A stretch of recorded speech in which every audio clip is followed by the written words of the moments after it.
Sa mnom je Davor Bruketa. Koji su to primjeri iz prakse o inovacijama u marketingu o kojima svi govore?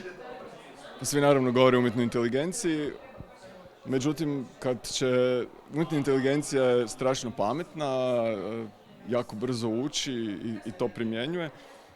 Međutim, u svijetu koji će biti preplavljen prepametnim komunikacijskim rješenjima, vjerojatno jedini način da se diferencirate je da budete glupi, a za to vam treba ipak ljudski kreativac. Kad kažem glupi, mislim prvenstveno nelogični, što nekako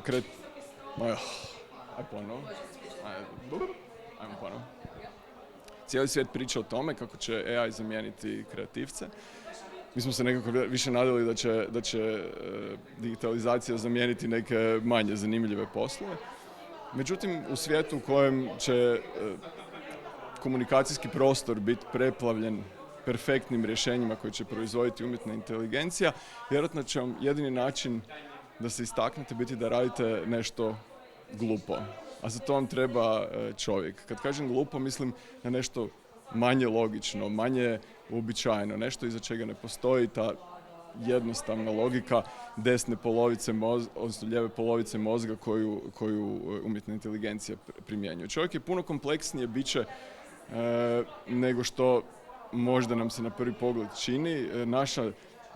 Naš nesvjesni dio mozga je zapravo naš najzanimljiviji dio mozga i mi možda sa umjetnom inteligencijom repliciramo ovaj racionalni linearni mozak, međutim pokazat će se s vremenom da naprosto umjetna inteligencija ne može u potpunosti replicirati kompleksnost ljudskog mozga. Dakle, u tom trenu će do izražaja doći autentičnost, odnosno mislite li vi da AI čak može i taj dio pokriti? Pa, AI će naravno stalno kopirati ta neka autentična rješenja, nelogična rješenja, intuitivna ljudska rješenja, ali čovjek uvijek može napraviti drugačije i uvijek će biti na neki način korak ispred AI-a. Zašto? Zato što u klasičnom kreativnom procesu kreativci istražuju što su radili ljudi prije njih po nekom problemu i onda grade na tome, ali rade nešto drugačije. I šta god napravili ljudi prije njih, a sad to uključimo još i umjetnu inteligenciju, opet će se moći napraviti nešto drugačije. Zato što u samoj osnovi našeg komunikacijskog posla je da na neki način privučeš pažnju na nekoga, da budeš drugačiji, da se istakneš. I kad svima bude doslovno na pritisak gumba na telefonu, dostupna sva kreativnost umjetne inteligencije, opet će razliku činiti čovjek. Mi AI ne da ne možemo izbjeći, nego mu se apsolutno moramo prilagoditi. Kako ste se vi u agenciji prilagodili, evo, kratko ovome AI-u kojeg sad kratko koristimo u biti? Jučer je Harari u Zagrebu lijepo, pitali su ga da li možemo izbjeći AI, on je rekao naravno da ne. I mi smo nekako mi zapravo uživamo u uzbuđenju te velike tehnološke promjene. Ja sam prošao već jednu veliku tehnološku promjenu kad je dizajn prelazio sa analognog na digitalni i to je bilo zaista zanimljivo i uzbudljivo vrijeme. Evo, doživio sam drugi puta u profesionalnoj karijeri da se događa jedan veliki tehnološki shift i sad ćemo vidjeti kakve će to utjecaje imati na kulturu, na znanost, na gospodarstvo i nemoguće je to spriječiti, pa kad već ne možeš spriječiti, onda ajmo uživati u uzbuđenju. Koliko je recimo vama skratilo neke manualne poslove, evo, korištenje do sada? Pa od trenutne upotrebe AI nam je od velike pomoći u fazi analize. AI može pregledati veliku količinu dokumenata. Mi jako puno vremena trošimo na traženje uvida u ljudsko ponašanje, u društvo, u gospodarstvo, iz kojih onda vadimo neke komunikacijske ideje. Tu nam je AI od velike pomoći ubrzava to traženje. Drugo, AI je dosta dobar u izradi strukture strategije, recimo posebno za neke projekte koje nismo prije radili, AI nam pogleda najbolje prakse, kako je neko stvari strukturirao do sada. To nam isto tako skraćuje neki put učenja kad radimo u nekoj novoj industriji. I AI je trenutno dobar da djelomično neke produkcijske procese ubrzava. Znači, sada proizvodimo puno više kontenta, posebno za društvene mreže, puno više videa, puno više slike. To je neka trenutna upotreba AI-a. Međutim, to se stvarno mijenja doslovno iz dana u dan. Svaki dan izađe neki novi alat koji je bolji, brži, kvalitetni.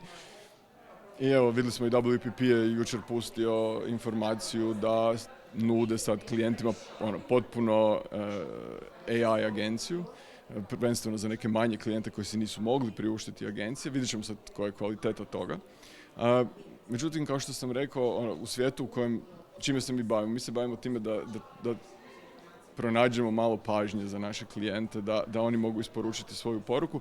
Kad svi budu, a zapravo je to, svi već imaju dostup AI-u, opet će razliku na kraju dana činiti čovjek. Dobro, on vam trenutno pomaže upravo da možete naći više vremena da pronađete tu kreativu, da budete zanimljiviji. Pa jasno, recimo ja sam upisao fakultet kad su se počeli voditi kompjuteri u dizajn. Nije nakon toga bilo manje dizajnera na svijetu, samo smo proizvodili daleko više toga. Ove godine 25 godina NetHR portala. Možete li mu uputiti čestitku? Pa ja mislim da je velika odgovornost medija u budućnosti. Prvenstveno u sferi provjeravanja činjenica. Živimo u vremenu kad gotovo svaka osoba može proizvesti bilo kakav audiovizualni materijal i sve je teže razaznati što je istina, što nije. I mediji kao čuvari istine tu imaju ključnu ulogu. Nažalost, u prošlosti se pokazalo da su i mediji manipulirali istinom i povjerenje ljudi u medije je relativno nisko. Ili bi moglo biti puno više. I ja mislim da je, prvo čestitam na svim godinama koliko već postojite, ali da zadatak svih medija pa i NetHR-a je duboko i zaista dubinsko provjeravanje činjenica, istine i obavještavanje javnosti o tome. Šire se razne dezinformacije, ljudi žive u svojim informacijskim bablovima i ključno je da mediji budu neki provjereni izvor informacija. Ovogodišnji Somoborac? Pa Hrvatska ima dosta jaku komunikacijsku zajednicu, to su desetine i desetine kompanija koje, zaista kad pogledate, imaju tehnologiju i znanje kao i najbolje kompanije na svijetu. Danas je znanje dostupnije nego ikad, između ostaloga i zahvaljujući AI-u, i Somoborac je jedan od događaja uz dane komunikacije i još neke druge događaje koji služi za razmjenu ideja, za razmjenu znanja, za razmjenu mišljenja između živih ljudi.